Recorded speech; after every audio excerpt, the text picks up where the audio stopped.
Okay. Well, hello, everyone. It is so nice to see everyone's beautiful faces here in the audience, and so nice to have you here with us in the chambers this steamy evening. So this is the official business meeting of the Kalamazoo City Commission for Monday, June 17th, 2024, and I'm calling this meeting to order. And our first order of business is roll call. Clerk Borley. Commissioner Cooney. Present. Commissioner Decker. Commissioner Hoffman. Present. Commissioner Pradle. Present. Commissioner Wilson. Present. Vice Mayor Hess. Present. Mayor Anderson. Here. May I please have a motion to excuse Commissioner Decker? So moved. Motion made by Commissioner Pradle. Support. So tie, which one do I call? Oops. Okay. Motion made by Commissioner Wilson, thank you, and supported by Vice Mayor Hess. All in favor, please say aye. Aye. Opposed, nay? All right, thank you. Motion passes. So for our opening ceremony this evening, we are blessed to have Pastor Kabizi from the African Community Fellowship, who will make a couple comments and provide a prayer for us this evening. And when he comes forward, I'll ask everybody to stand and then remain standing while we do the Pledge of Allegiance. Thank you. Pastor Kabizi.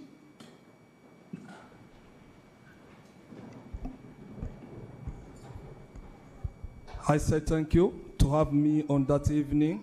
It's my first time as a Kalamazoo, from Kalamazoo, African. I came here as a refugee, and I get my citizen in Kalamazoo. So on all seats on this world, I love Kalamazoo.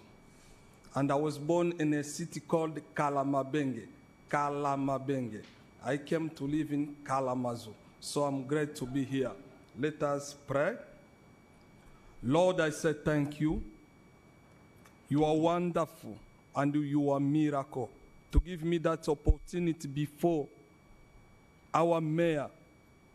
I honor our city, Kalamazoo. I say thank you, Lord. Bless our city.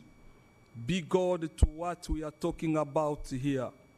Our future for our kid, our old generation will be blessed to be in Kalamazoo. I say thank you because you are here with us. Your wisdom, your grace, your favor be upon us. In Jesus Christ, Lord, I pray. Amen.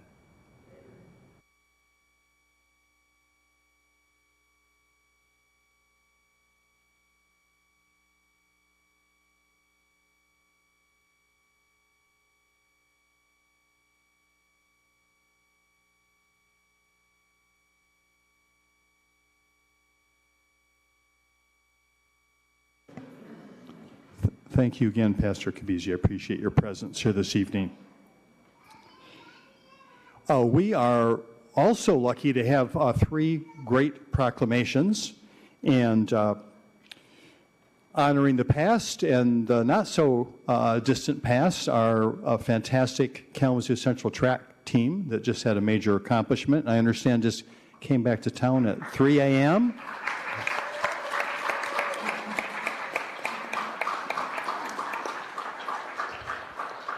So great to have you here. Our first proclamation this evening is honoring Kalamazoo residents who participated in the struggle for civil rights during Freedom Summer 1964.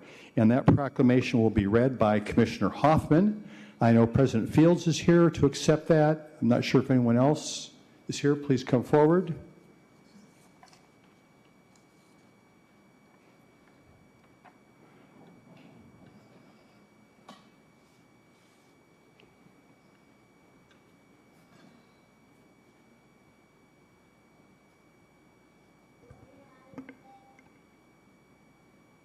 Good evening.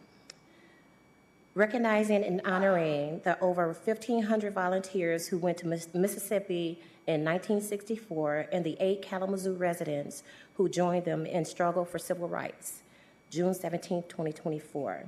Whereas in the early 1960s, Mississippi was the most brutally segregated state in the country, with the lowest per capita and family income of any state and a huge gap between white and black family income and education levels. And whereas many civil rights activists in Mississippi were beaten, shot, and murdered, including Medgar Evers, and whereas Black Mississippi residents were effectively barred from holding any elected office, serving on juries, and from registering or voting without facing possible violence. And whereas Mississippi was effectively a one-party Democratic state which prohibited Blacks from being members. And whereas in 1962, the Student Nonviolent Coordinating Committee, the Congress of Racial Equality, the Southern Christian Leadership Council, and the NAACP came together to form the Council of Federated Organizations, COFO, with the express purpose on challenging segregation and exposing the violent culture that subjugated all Black residents of Mississippi. And whereas COFO made a strategic decision to have a campaign to bring volunteers from all over the country to Mississippi in the summer of 1964 to register Black voters, create freedom schools, establish libraries, and support the efforts of the Mississippi Freedom Democratic Party to build an integrated political party to challenge the racist policies that barred non-whites from having a voice in state and local government. And whereas COFO made another strategic decision to have almost all of the out-of-state volunteers be white to draw national attention to the brutality and corruption that dominated Mississippi. These volunteers included over 1,000 students from northern colleges and universities, clergy, attorneys, and medical professionals, as well as a staff of over 120 Mississippi residents, all of whom recognized that they would be facing violent resistance. And whereas 8 Kalamazoo residents volunteered Mississippi to work with COFO to empower the Black Mississippi residents to challenge the state's brutal regime. Joseph Ellen, Nancy Ellen, John Newman, and attorneys Justin Brucato, Thomas Carey, William Culver, Richard Einstein, and George Perdix. And whereas 2 of the student volunteers and 4 COFO staff members were murdered during the Freedom Summer. 80 other volunteers were brutally beaten, 37 churches were firebombed or burned, and at least 30 Black homes and businesses were destroyed. And whereas, while less than 10% of the 17,000 Black voters who attempted to register to vote were successful, 30,000 students attended freedom schools in rural counties. Over 50 freedom libraries that also provided adult literacy classes were established, and over 60,000 state residents voted in an election held by the Mississippi Freedom Democratic Party to select an integrated slate of delegates to represent the state at the 1964 Democratic Party Convention. Those delegates unsuccessfully challenged the all-white state Democratic Party delegation at the 1964 Democratic Convention held in Atlantic City. And whereas Freedom Summer and the rejection of the Mississippi Freedom Democratic Party delegates played a key role in building support for the 1965 Voting Rights Act, and whereas while the state of Michigan and Kalamazoo County are leaders in voter registration, voter turnout, and election security, the fight to secure the right to vote continues to be an ongoing struggle in many other parts of the country. Now, therefore, on behalf of the 55th City Commission, I, Stephanie Hoffman, on behalf of David F. Anderson, Mayor of the City of Kalamazoo, do hereby recognize and honor the many Black Mississippi residents who led the campaign, the over 1,500 Freedom Summer volunteers, and Kalamazoo residents Joseph Ellen, Nancy Ellen, John Newman, Justin Brucato, Thomas Carey, and William Culver, and Richard Einstein, and George Perdix, who challenged all Americans to uphold our nation's core values while risking their own personal safety to join the Mississippi Freedom Summer. Signed by Mayor David F. Anderson.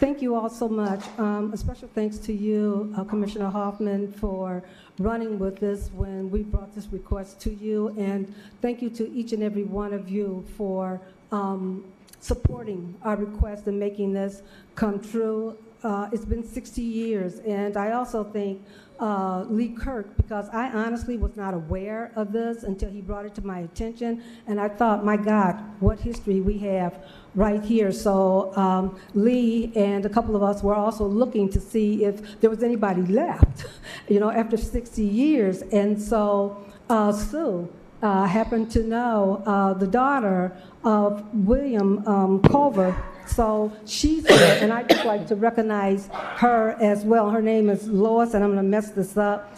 Planter Faber. And so this is his daughter. So if we could give her a hand. Thank you for all you do. And so we know everything about summer school was about voting and helping people to exercise their rights and rights that weren't there, to help create those and pass laws and those kinds of things. And so the only thing I would want to say is we got a room full of young folks here, and some of them are probably getting ready to turn 18. So if you are not a registered voter, make sure you register to vote and vote in the August election. And if you don't, I know your parents, I come after you. I beat other people's kids. So thank you so much. Can we take a picture? Thank you. Okay. Thank you.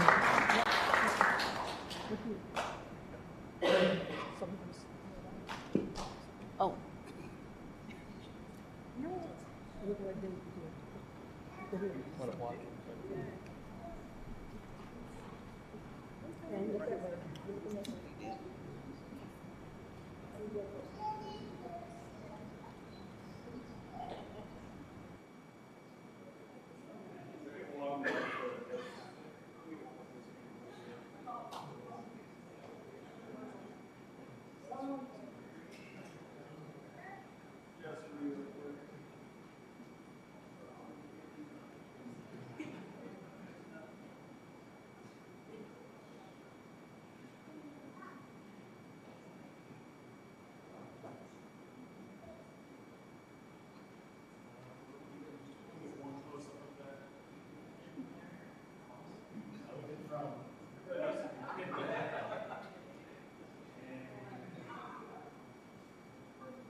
Well, just because we're so lucky to have all these students in the room here, we want to make sure we stick around for a little while.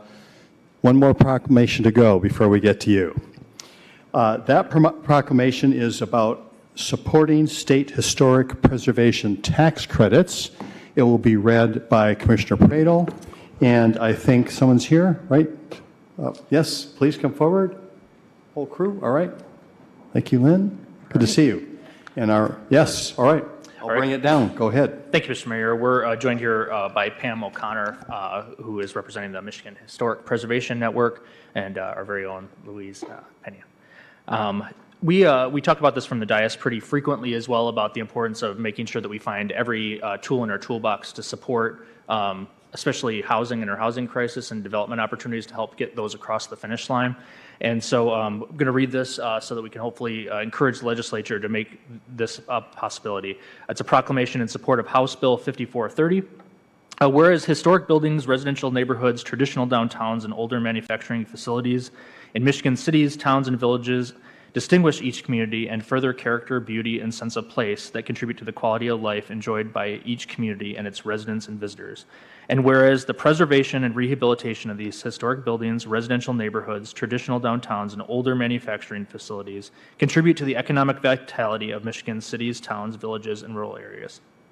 And whereas Michigan greatly benefited from the state historic preservation tax credit program available from 1999 to 2011 and leveraged $71 million in credits, generating $1.46 billion in investment of rehabilitation projects. And whereas preservation projects help meet Governor Gretchen Whitmer's housing goal of building more and rehabilitating 10,000 housing units providing options at all price points of affordable and market rate housing, accommodating all age groups, and sustainably recycling all types of historic buildings from schools to mills and factories. And whereas a preservations project return on investment provides local benefits because smaller projects tap local suppliers for construction materials, employ professionals and skilled tradespeople who spend locally and pay local taxes, and have greater economic impact than the equivalent of new construction because rehabilitation is more labor intensive. And whereas preservation projects are recognized for advancing sustainability and keeping demolition waste out of landfills, curbing urban sprawl by utilizing existing infrastructure, eliminating the carbon release from both demolition and new construction, conserving the embodied energy invested during the initial construction, retrofitting older buildings to make them more energy efficient, and recycling all kinds of historic buildings for new uses. And whereas preservationists have succeeded in keeping traditional downtowns and neighborhoods vibrant, returning valuable real estate to local tax rolls, attracting both young professionals and retirees, and everyone in between, to authentic, walkable places that become cultural centers in their regions and historic tourism destinations. And whereas the Historic Preservation Tax Credit is the only program singularly focused on the state's oldest real estate that often exhibits the most intractable problems deemed too risky for traditional financing, providing a program underpinned by the simple provision of tax credits made available only after the owner has incurred all the risk, covered all the costs, and returned their property to use.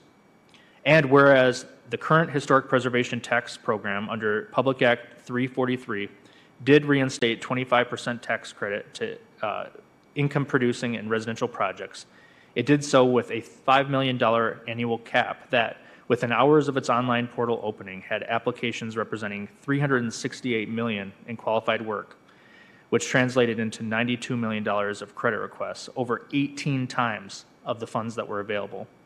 And whereas Michigan's legislature presently is considering House Bill 5430, that will increase the annual credits from $5 million to $100 million, made available to owners of both historic, income-producing, and residential properties who complete their work in keeping with the U.S.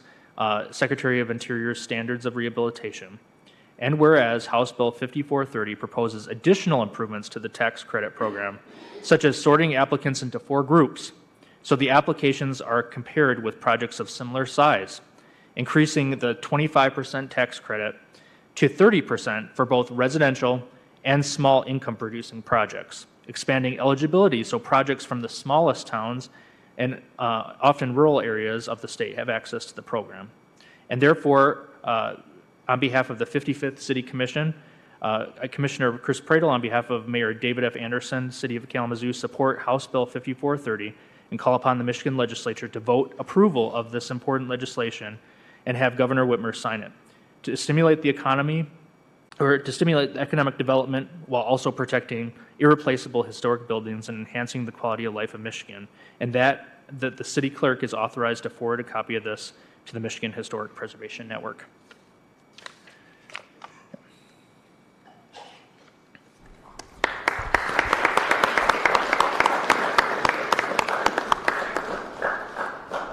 Thank you, Commissioners and Commissioner Pradle. Mayor. I'm Pam O'Connor, a longtime city resident, and on behalf of the Michigan Historic Preservation Network, which is this bill's principal supporter, we thank you for your support. These improvements to the current legislation are really important to us in Kalamazoo. When our original 1999 to 2001 legislation was in place, Kalamazoo projects were the 3rd largest user over an 11-year period of this tax credit. And we still have lots of buildings that are ripe for rehab and reuse. In fact, I can think of a couple that are in the making right now. Our housing credit has not gone away, and we need every single layer of lasagna financing that we can get to make these things work off the ground and completed. And HB 5430 will also do more to support small mom and pop operations, commercial, which we really like in Kalamazoo, rental residential, and owner-occupied projects better than any of the legislation we've had on the books before. So again, thank you for your support. Luis? Luis Pena, the Historic Preservation Coordinator with the city, and thank you all for, thank you, Mayor Anderson. Thank you all for presenting this proclamation. Thank you, Commissioner Pradle, and the rest of the commissioners. And I want to echo what Pam said, and I think that so often when we think about preservation, we think about the buildings, and I think this is a great opportunity for us to, thank the folks who are doing this work in a very tangible way. Without the people who are doing preservation in the city of Kalamazoo, it wouldn't work out. So this is a way to repay them for the work that they're doing in preserving these buildings, and also congratulate them and honor them for the work that they're doing. So thank you for this.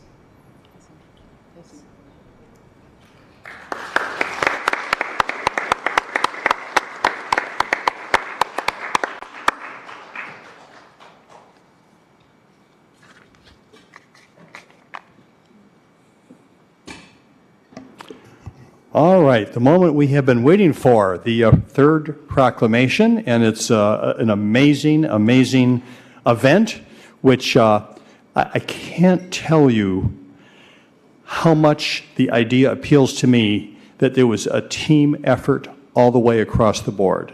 This wasn't a star or two that dragged the whole team along by getting first place and everything. Everybody had to come through on this for this to happen, and that's the best way that things work, and I just really, totally impressive. So here we are. We want to recognize Kalamazoo Central High School's men's track and field team. Yes.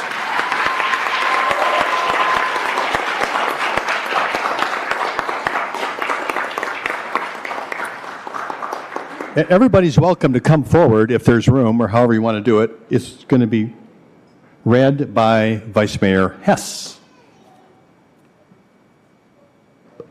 Thank you, Mayor. And as I recall, I do have copies. They're in my car. I have copies for all of you, and I will run down and get them right after I read the proclamation. And this really just gives me great joy to be able to read this and recognize a wonderful event that has happened in our city. And like Mayor said, it was a team effort. Took a lot of effort, a lot of teamwork, a lot of hard work. So I will recognize Kalamazoo Central High School men's track and field team, June 17th, 2024. Whereas the Kalamazoo Central High School men's track and field team achieved remarkable success, becoming the Southwestern Michigan Athletic Conference runner-up. They also secured the regional championship for the first time since 2005 and made history by winning the state championship for the first time since 1965, a title they previously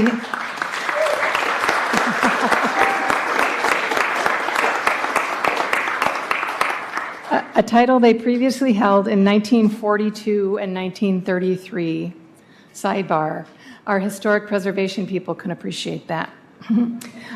Whereas the team set new school records in the 800, 1600, and 3200 meters, with all three records broken by Jasper Kane.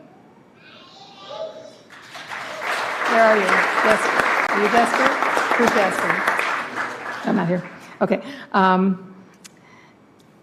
Additionally, they excelled in the relay events, setting new records in the 4x100 and 4x200 races.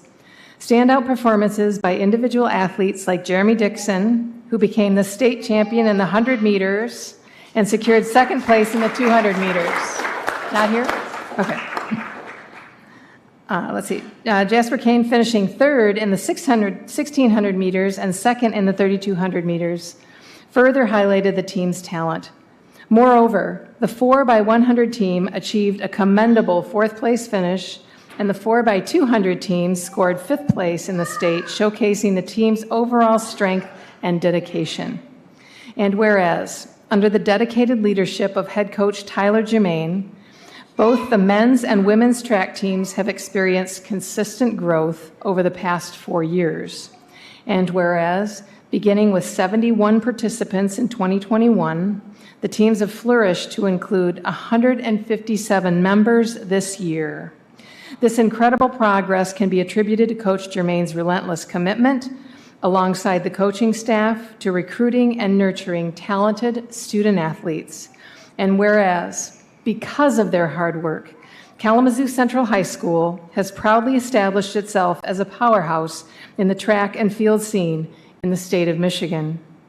Now, therefore, on behalf of the 55th City Commission and David F. Anderson, Mayor of the City of Kalamazoo, I do hereby recognize the Kalamazoo Central High School men's track and field team, along with their coaches, and congratulate them on this historic achievement.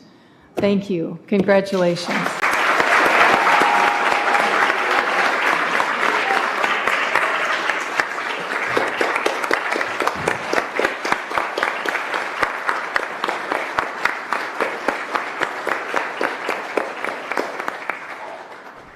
We'd like to say thank you on behalf of Dr. Slade and Kalamazoo Central. We'd like to say thank you to Vice Mayor Hess and to the City Commission for this proclamation. It is a great thing to be a maroon giant, where our footprints resonate with excellence. It's better when you have a coach and a group of people who believe in each other. And so I'm thankful for our head coach for his belief and he said to me, Mrs. Bogan, if you, then I will. If you, then I will. And we did, and so did he. And because he believed in the greatness of our students, and because he's able to help our students believe in their own greatness, then they are able to see what they can be. So I'm thankful for our coach. I'm thankful for the coaching team. I'm more thankful for these phenomenal giants, for their skills and their commitment. Because if they didn't make a commitment, we wouldn't be here. They were not here by happenstance. It was intentional. They were intentional about doing one more, pushing themselves harder, showing up every day for practice, practicing even when it was difficult. So I'm thankful. Congratulations to this phenomenal team. You did it, and we celebrate you.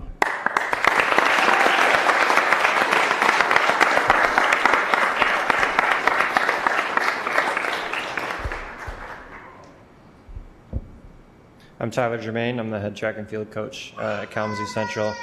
Thank you for having us, and thank you for honoring these student athletes.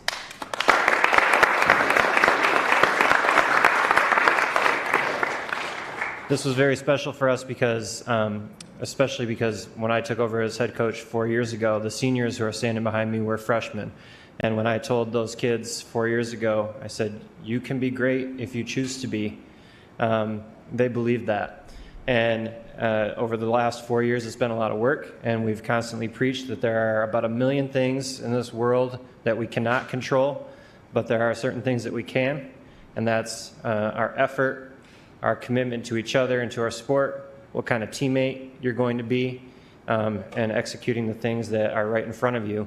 And when you do those things consistently, positive outcomes tend to happen, but we let the outcomes be what they're going to be and just control what we can control. And they've really bought into that idea over the last 4 years, and this year, the outcomes were outstanding. So congratulations to everybody standing behind me and all the other 100+ athletes who are enjoying their summer vacation tonight. But it's been truly a team effort. I appreciate all of you. I appreciate our administrators, my family for tolerating the lengthy track meets and being gone a lot of the time, but really took everybody. So thank you so much, and we really appreciate it.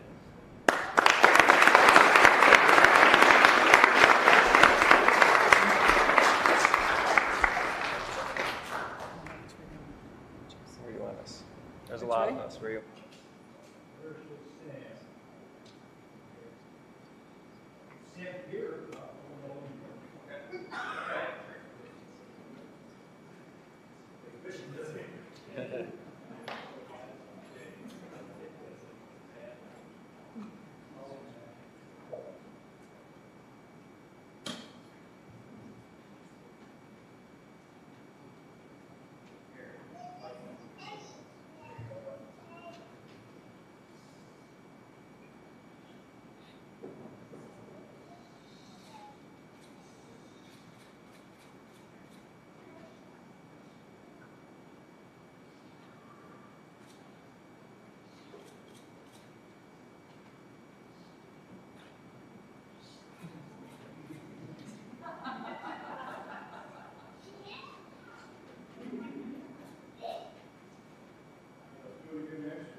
Well, thank you so much. That's a very personally inspiring Kalamazoo story, and it's got nothing to do with the fact that I'm also a Maroon Giant. So there's, yeah. Now we have come to the portion of our agenda where we adopt the formal agenda. Commissioners, are there any items on the consent agenda you would like to have moved to the regular agenda? All right, seeing none, is there anyone in the audience who would like to move an item from G, the consent agenda, to H, the regular agenda? Seeing no one, next is communications. Manager Ritzma. Yes, I'd just like to remind everyone that our city offices will be closed this Wednesday, June 19th, in observance of the Juneteenth holiday, and we'll resume normal business hours on Thursday, June 20th. Thank you, Manager Ritzma. Now is the opportunity for public comments. So this is, anyone can come forward and provide a comment to the City Commission. This is not a time for dialogue, but it's time for you to express anything that you have an interest in. You'll have 3 minutes. Please state your name, whether you live in the city, and anyone who would like to take part of this can come forward now. Hi, Mayor, City Commission. My name is David Elias. I've spoken to you guys before, and I try to be as proactive in everything I do wherever I'm at. And I was in Grand Rapids and South Florida where I was raised. I like what I'm seeing, like a lot of the city is moving forward, and I know I'm going to beat the dead horse again, but I'm about the scooters. You already have the lanes marked off, and I don't know if they ever contacted the city of Grand Rapids to get those out here, because I go to the farmers market a lot, and I think it would be great just to see people that live in the neighborhood don't have to get in their car and hop on those, which would be a great way to stimulate, you know, and hey, they could see the neighborhood more and maybe stop by a shop that they wouldn't have stopped by in the past. Anyways, 2 other things. I'm on West Ransom, and right on the corner of Westnedge and Ransom, there was a house that was, apparently it burned down for a while, or it burned down and it sat idle for a very long time. And it was finally leveled 2-3 months ago. And now right there, I know I see those drain or those big cement things outside on Ransom. So I don't know if that has anything at all to do with it, but that yard looks horrific again. And I know there's commerce, there's something going on across the street there. All I'm trying to get at is I want to, you know, it helps not just the property values, but people that might want to invest in those homes right over there. It's an eyesore. And the other thing, it's more, perhaps some people would consider it minor, but I know people's budgets are very tight right now, but at the same time, when I see a car, and I mentioned this I think last time, what bungee cords or back end completely smashed in. I know certain states stopped the motor vehicle inspection, but I don't know if the city, whether it's city enforcement or perhaps the Kalamazoo Public Safety Office, and I'm certain they have a lot of other better things that they could do with their time, but if there's a way that they could do that to enforce, you know, these vehicles, not just does it look horrific, but it potentially is going to cause a serious accident. I mean, I've seen them, it looked like an accordion. And, you know, I feel badly, but you know what? If you shouldn't be driving a vehicle if you can't insure it. It just doesn't make sense. So it's just you know, I want to help the city get better, and little things like that. It might be minute to some people, but I think it should be enforced. So thank you for your time, City Commission. Thank you, Mayor. Thank you. Mr. Hine. Good evening, Commissioners. My name is Dale Hine. I live at 1912 Oakland Drive. Professor Cooney, it's so good to see you again. I'm here tonight representing the Say Yes to Seniors Millage Renewal Committee. As you know, in 2018, a millage was passed in the county to support services to seniors that passed, and it has been in effect since then, and it's time for a renewal. What does it do? Well, it does a lot of things. I'm not going to go through. I have 3 minutes, so I've got to be quick on this. I won't tell you everything it does, but it helps seniors stay in their homes, which is absolutely critical. Most seniors want to age in their homes, and this helps them to do that. And it provides all kinds of services. An example would be wheelchair ramps, homemaking and personal care, Meals on Wheels, a variety of other services that help not only seniors but their caregivers as well. It's a 0.346 mills this year. The annual cost per homeowner is $31.79. That's the estimate. Monthly cost of $2.65. It's a small price to pay to have our seniors living in a better situation. It should generate about $3.7 million for the county to go along with other federal, state, and local funding sources that help provide services to seniors.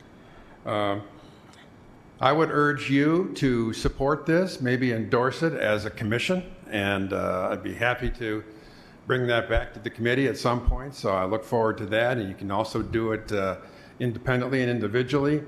I left materials with the staff person in your office, and that should be provided to you, and you can use that if you so choose.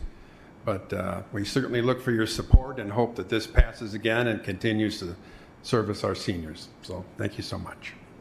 Thank you very much.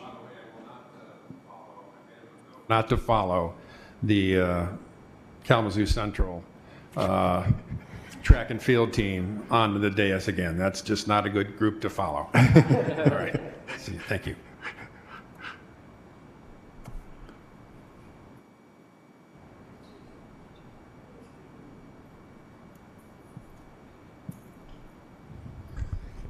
Hi, my name is Tina. I live on Lake Street off of Burdick.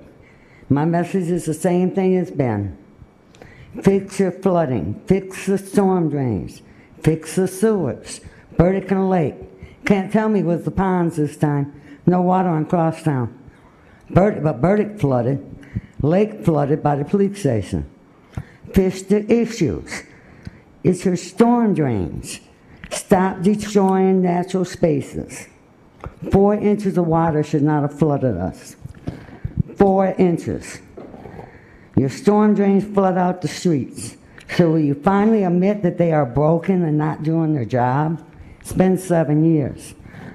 But what the residents of Kalamazoo don't realize is the storm drains are broken, old, and never been cleaned by the city of Kalamazoo.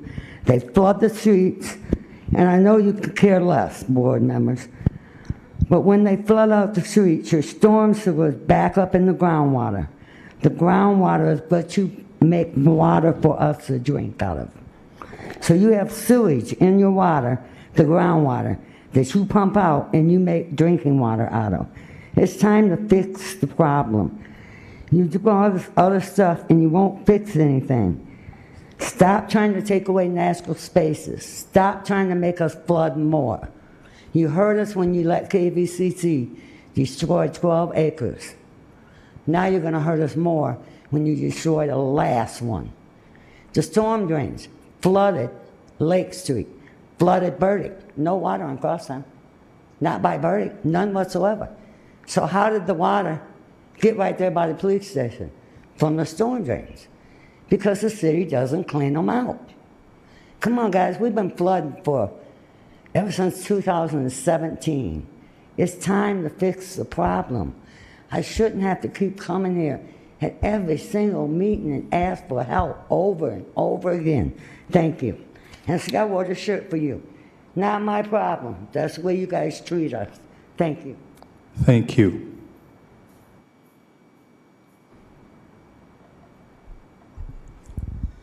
I stand here as a president and founder of African Community Kalamazoo. It's a non-profit organization who is based in Kalamazoo 7 years now. And our goal and my idea is to help refugees and immigrants from Africa. I moved here for that goal, to help my community, because it's only one community is going through tough things because we came on a countries we cannot speak English. As I came here as a refugee in 2013, it was really tough. You go to restaurants, you don't know what name of food you can eat. And after I learned English, a small English I'm speaking right now, it was a 7 language I learned on my life. It means I can speak 8 language. It was really tough, and I said, no, let me help my community. In Kalamazoo right now, we can have almost 1,100 families from Africa, different countries. That's, my estimate is for what I know. People are coming to our office. But all our community, no one has been able to access to any grant of our city, Kalamazoo, for like a small business. Right now, many people are not working because many companies right now is asking for English. And all that difficult, I try to do my best as a citizen of America from Kalamazoo to work on that 7 years without any pay as volunteer, helping my people with all that kind of. I have a pantry, I give them free food. If I get a small grant from Kalamazoo community, I pay for them some rent, but right now it's tough because I have a family too to work. That's the reason I came to city to ask that favor. We have ideas. We came on countries who we get some of us was lawyers, was director, was doctors on hospitals. But if we came here, all of that kind of knowledge goes away because our certificate cannot work here. So we find them on GBS, that's a big company who took many of our community to work because there we don't care about the language. But that 2 years, I get an idea to begin to teach them how we can open some small businesses, to get them, to hire them. I open one company, and that company is to ship some used clothes in Africa. I open a garden for them, and that's really it's tough for us because we don't have some grants like for business, small business for our city. I came to beg you and to ask that favor to think about Africa. Our kid cannot eat African food. All our kid, many of them don't speak our language again. Means we are Americans. And that is my pleasure today to get that chance before you, our city commissioners, really think about African community because that is really tough for me.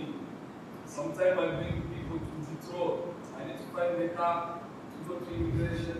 All of that we do on our community. Pastor, so your 3 minutes are up, but I think this warrants further discussion, and I know that there'll be people be interested in meeting with you when you're not limited to just 3 minutes. So thank you for getting this conversation started. I appreciate it. Is there anyone else in the chambers that wants to take advantage of a public comment period this evening?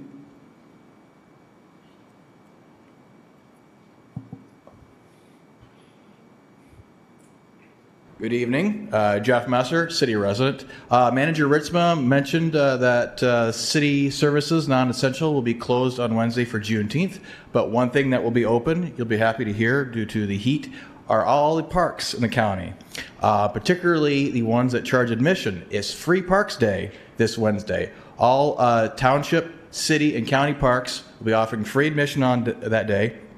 There are 5 county parks, beginning with River Oaks Park off of M96 and the Kalamazoo River Valley Trail, and the Comstock, Galesburg area. I've learned from Mayor Anderson during the city commission meetings that was originally the county poor farm. So you can start your day there. Then you can proceed to Coldbrook Park in Climax. They have a swimming beach there and disc golf.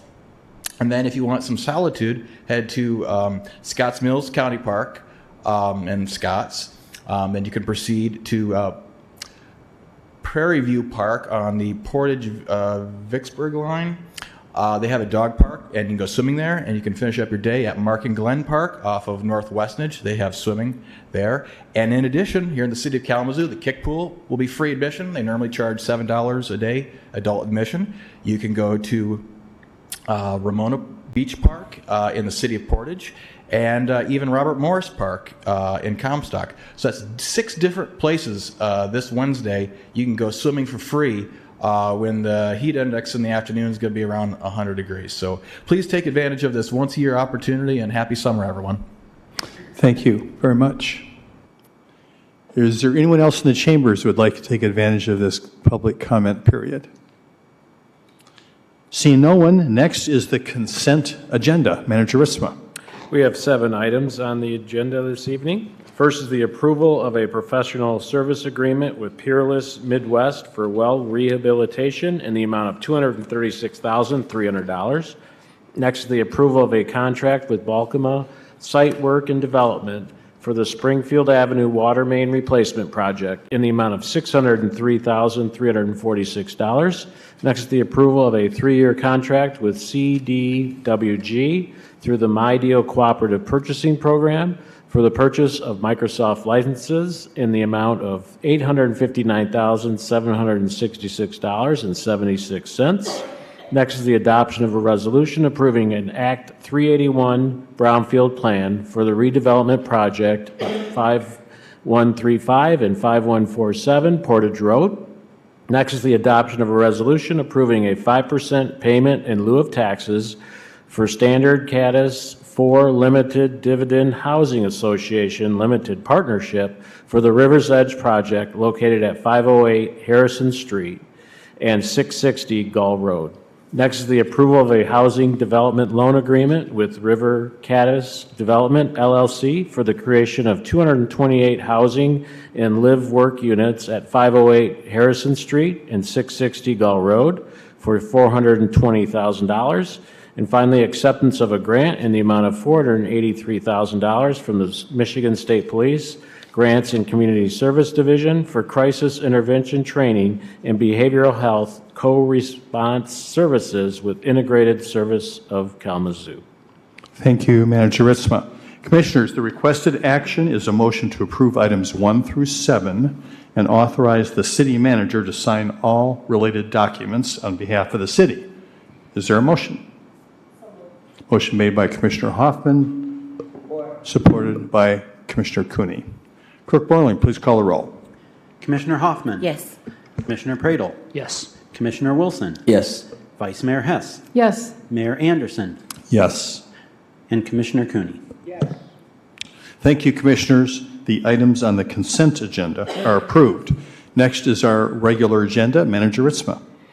Item H1 is approval of a substantial amendments to the 2019 and 2023 annual action plans for the allocation of community development block grant and home investment partnership funds. Thank you, Manager Ritzma. And I don't even have to ask this question, I guess. Yes, our compliance specialist, Julie Johnston, is here to answer any questions anyone might have. For questions. So just as a reminder, we did talk about this at our hearing, had some questions. So there isn't necessarily a presentation on this item again, correct? Right.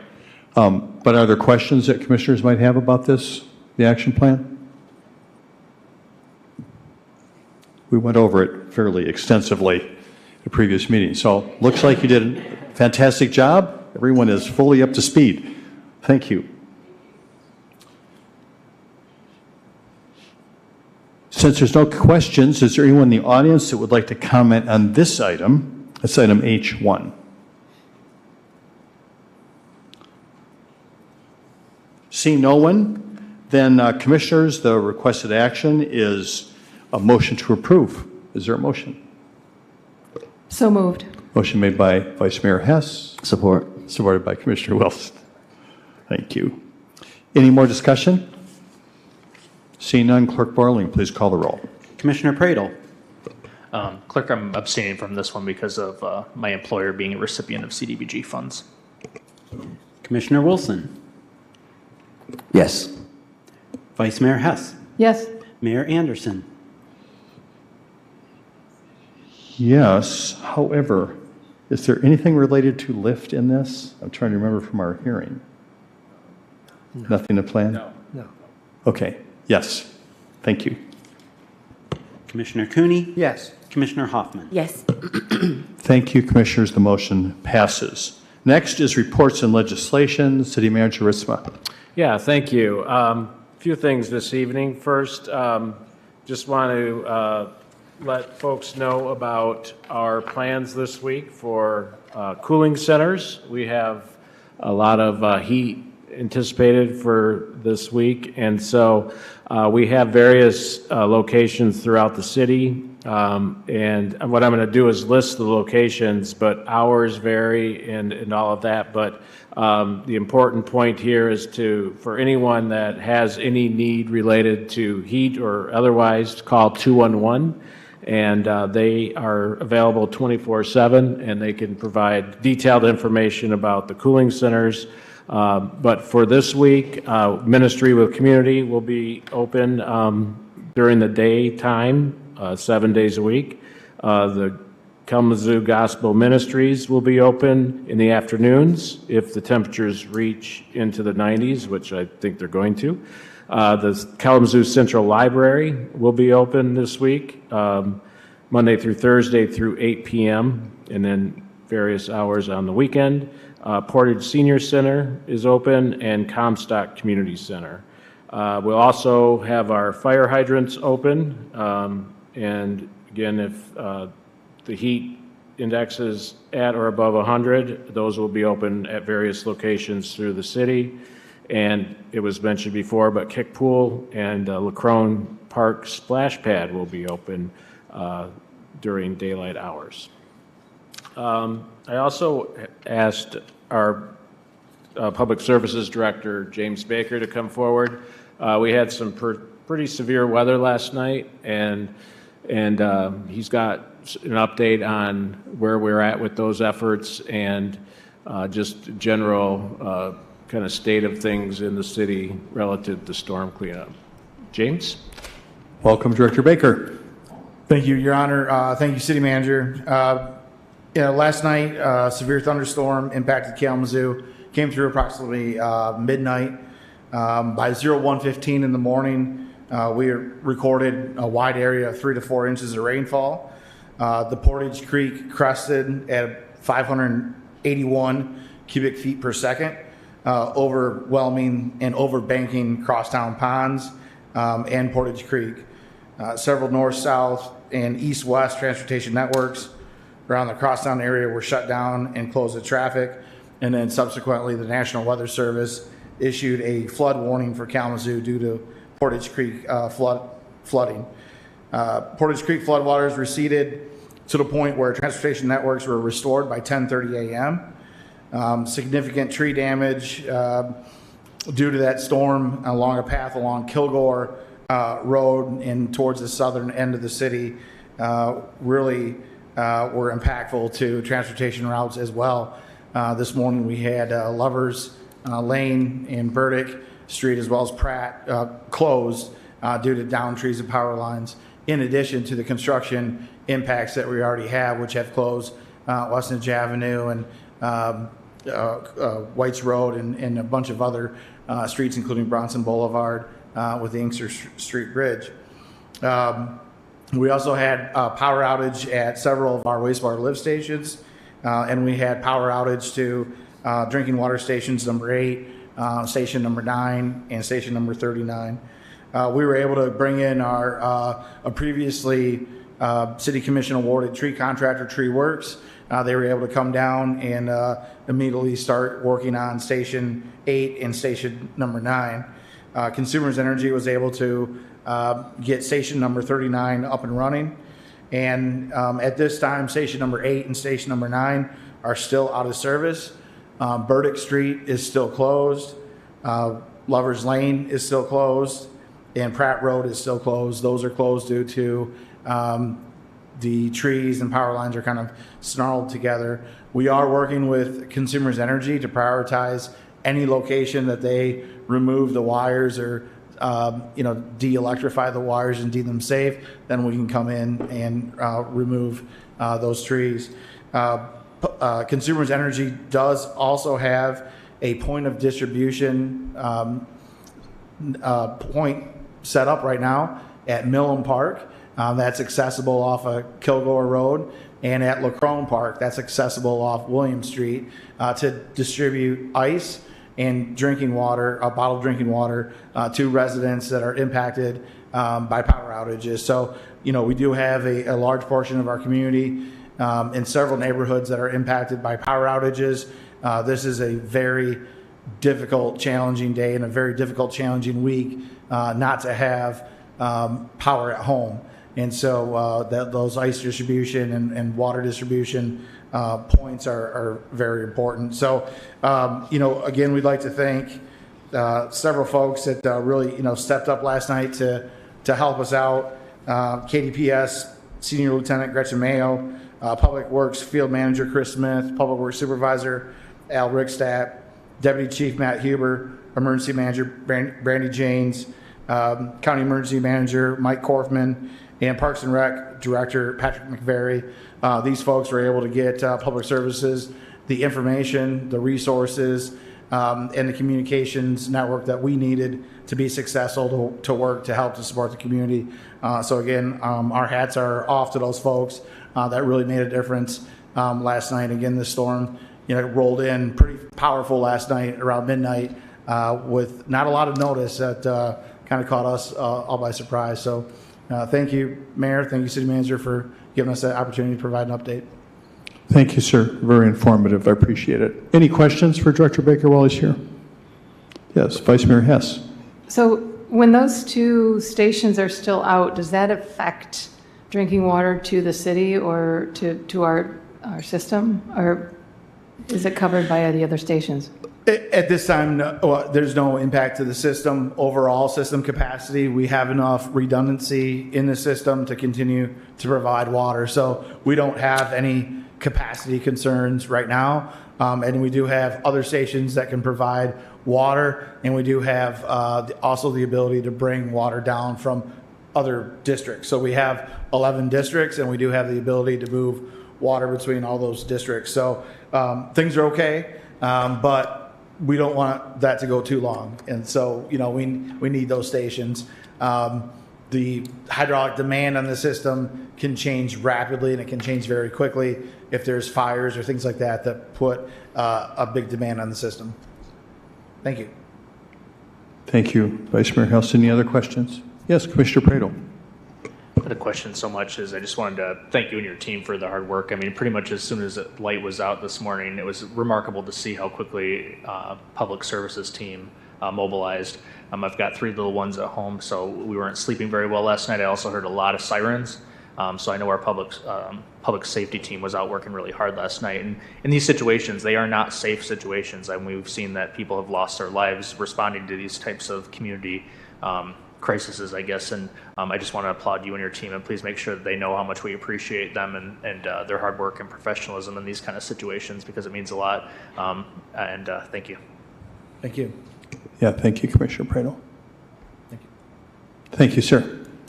Manager Ritzman. Yeah, and I just want to call out to our crews that are out there, Public Services and Public Safety, that throughout this week will be out in the heat. We appreciate all that they're doing and want them to stay safe. I know your managers will make sure that everyone's hydrated and taken care of during this extreme heat time. And finally, I just want to give a highlight a little bit in our information technology department. Our Chief Information Officer, Tim Du Bois, has recently presented at 2 different conferences about Kalamazoo's digital transformation and journey to become a top 10 digital city. So accolades there. And then we have officially joined the Gov AI Coalition, and this is a artificial intelligence coalition for government, which is composed of over 600 public servants and over 250 local, county, and state governments that represent in our nation. And the united mission of this group is to use AI for social good, ensuring ethical, non-discriminatory, and responsible AI governance, promoting vendor accountability, improving government services, and fostering cross-agency collaboration and knowledge sharing. So as we venture into AI becoming more prevalent, we're certainly glad that we're tied to this group to help make sure that it's safe for everyone. That's all I have this evening, Your Honor. Thank you very much, Manager Ritzma. Now is the opportunity for commissioner comments. Is there any commissioner who would like to have some comments for this evening and would like to get started? All right, Commissioner Cooney. Thank you, Mayor. Since Wednesday is Juneteenth, when black people were first announced that they were free, and since we focused on the people that went south in 1964, I just wanted to say a couple things about where we are. I think, first of all, it's important to look at the history of the black experience in this country. Slavery started in 1619. It wasn't until 1865 that blacks were officially freed of slavery. That was 246 years of slavery. And in 1965, there was an effort, it was called Reconstruction, to try to help black people who were freed. That lasted 12 years. And then black people were sold out by the political leaders, and we had Jim Crow. The people that were in power in the South got power again. That was in 1877, and that lasted until 1965. So if we look at that, 246 years of slavery and 87 years of Jim Crow, that's 333 years of enslavement and legal discrimination. It's only been since 1964 that black people had legal freedom. That's 60 years. 60 years versus 333. And we know that that legal did not translate into quality of life, because on every measure of quality of life, black people trail white people tremendously. And just one example is if we look at wealth, the wealth of black families in this country is 1/10 of the wealth of white families in this country. So I just mentioned, when we look at that, I think it's important to remember those people went south and fought for an end of the injustice that black people were fighting. We have a long way to go. And I just add one thing. William Barber, Reverend William Barber, I know people probably know him. Reverend William Barber is a black minister. He is the person who picked up Dr. King's crusade against poverty. He's just written a book called White Poverty. And what he says in that book is, when we think of poverty, we often think of black people as the poor. But the reality is that there are numerically 2.5 times as many white people in poverty as there are black people. And he's saying that the only way that we're going to end this is if we come together and realize that the issue is poverty is a national disgrace. And when we come together, we can change what those people went south for in 1964.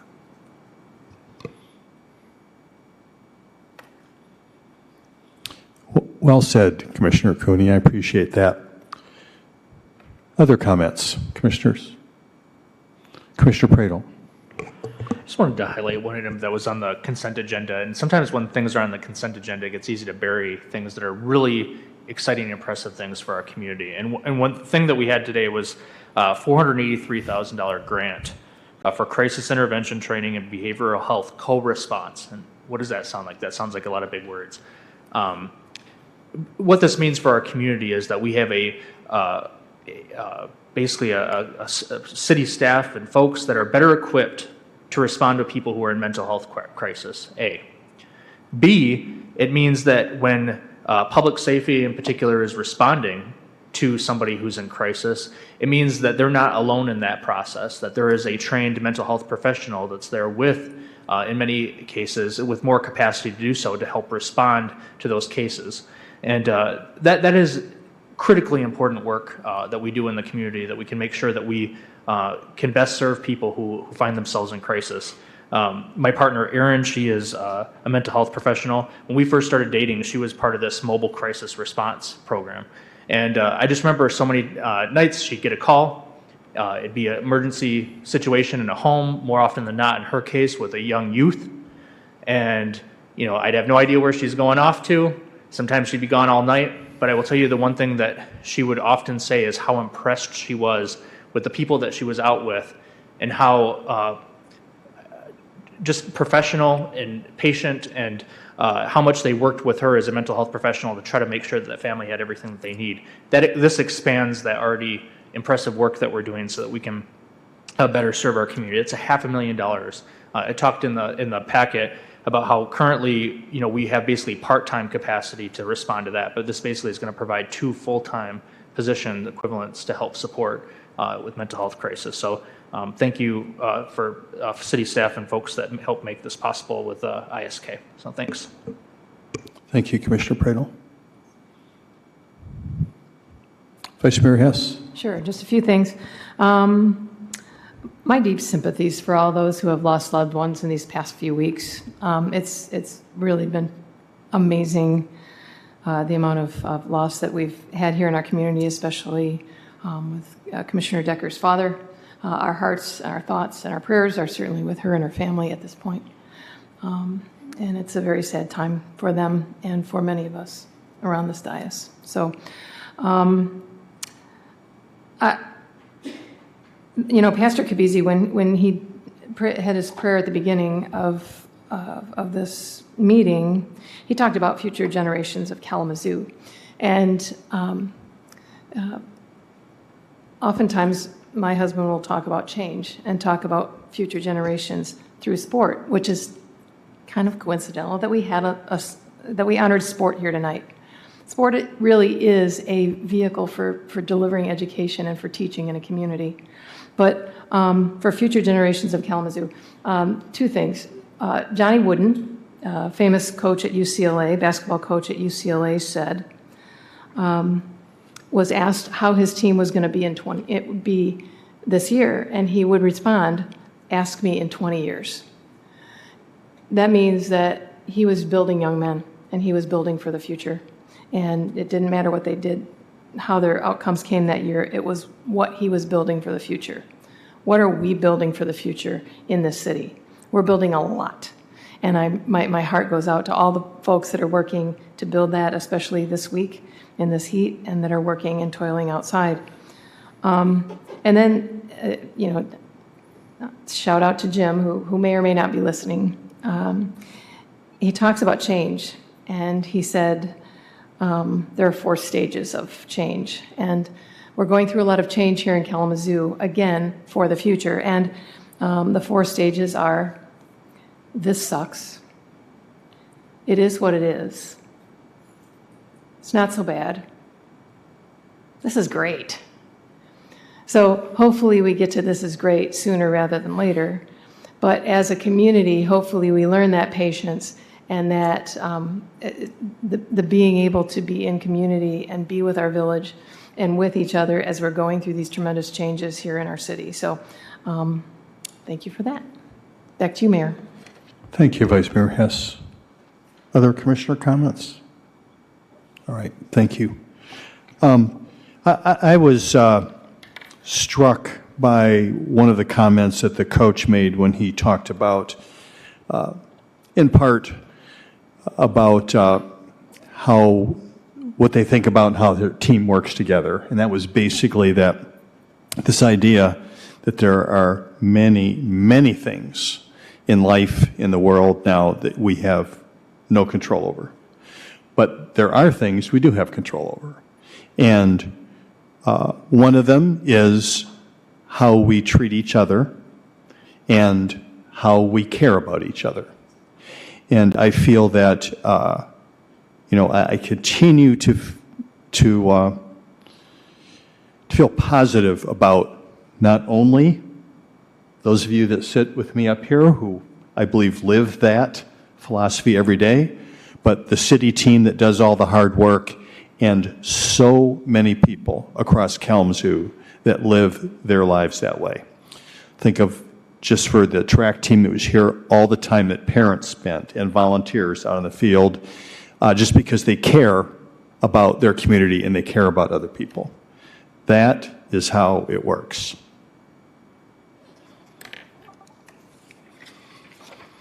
So, let's keep doing it.